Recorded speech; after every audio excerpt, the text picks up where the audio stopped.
निवडीची प्रक्रिया सुरू होईल त्याचा कार्यक्रम आता शपथविधी सुरू करण्यापूर्वी सभागृहामध्ये सचिवांनी या ठिकाणी वाचून दाखवलेला आहे।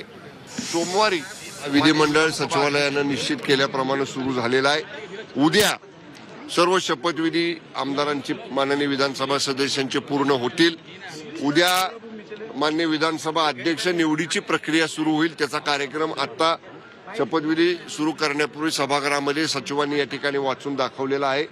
सोमवारी मान्य विधानसभा अध्यक्षांची निवड पूर्ण केली जाईल आणि त्यानंतर लगेचच जे हिवाळी अधिवेशन आहे नागपूरचं त्या हिवाळी अधिवेशनासंदर्भातली पुढची प्रक्रिया मान्य मंत्रिमंडळ या ठिकाणी निश्चित करेल। साहेब प्रश्न हा होता की आजची शपथ झाली, मंत्रीपद शपथ कधी?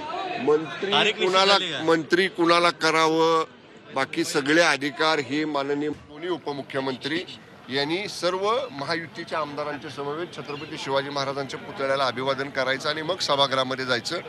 1 मिनिट किंवा 2 मिनिटं पुढे मागं प्रत्येकजण झाले, सगळेजण वेळेत आले। माननीय एकनाथजी शिंदे साहेबांची वेळ पाहाल तर 11ला 10 मिनिटं असताना त्यांचं गेटवरती आगमन झालं। कुठेही कुणी उशिरा आले ऐका तुम्ही गैरसमज पसरवू नका। मी त्याचा साक्षीदार आहे। 10 मिनिटं अगोदर मान्य शिंदे साहेब गेटवरती आले। शिवसेनेच्या सर्व आमदारांनी साहेबांचं मान्य शिंदे साहेबांचं स्वागत केलं आणि लगोलग शिंदे साहेब, फडणवीस साहेब आणि मान्य दादा छत्रपती शिवाजी महाराजांच्या पुतळ्याला अभिवादन करायला गेले। आता एका मिनिटावर जर तुम्ही हिशोब लावणार असाल तरी बरोबर नाही। गृह खात्यासंदर्भात जी चर्चा होती ते मान्य झाले का? कारण का शपथविधीच्या दिवशी शेवटपर्यंत सगळ्या आमदारांना मंदरणी लागली होती शिंदे साहेबांची।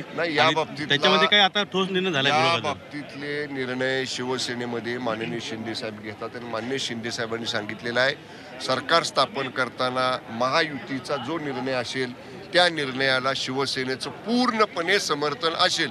त्यामुळं गृह मंत्रालय का इतर कुठलं मंत्रालय, किती मंत्रिपदाची संख्या, कोणत्या विभागांचं मंत्रालय, या सगळ्यांच्या बाबतीत मान्य शिंदे साहेब, मान्य फडणवीस साहेब आणि मान्य अजितदादा एकत्र बसतील आणि हातला योग्य निर्णय घेतील। कोणत्या मागण्या ज्या आहेत त्या आपल्या मान्य राज ठाकरेंना फडणवीसांनी स्वतःच्या हाताचं नाही। आता ते संजय राऊत काय बोलतात काल मी त्या बाबतीतलं वक्तव्य केलेलं आहे। संजय राऊतांच्या बाबतीतलं ते रोज उठतात आणि काहीतरी नवीन बोलतात, त्यामुळे त्यांच्या बोलण्याकडे आम्ही